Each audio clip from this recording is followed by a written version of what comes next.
السلام علیکم۔ پیش کر رہا ہوں علامہ صاحب کے کچھ اشعار۔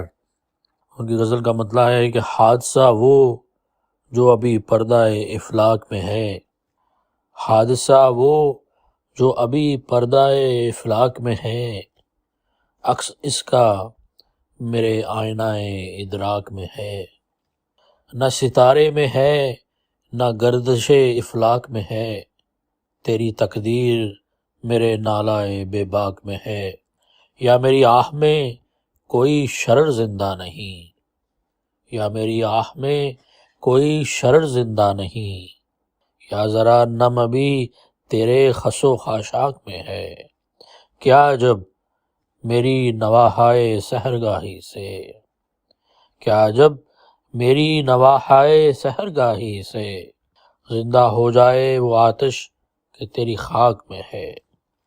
اور اس غزل کا آخری شعر ہے کہ تو ڈالے گی یہی خاک طلسم شب و روز، تو ڈالے گی یہی خاک طلسم شب و روز، گرچہ الجھی ہوئی تقدیر کے پیچاک میں ہے۔ حادثہ وہ جو ابھی پردہ افلاک میں ہے، عکس اس کا میرے آئینہ ادراک میں ہے۔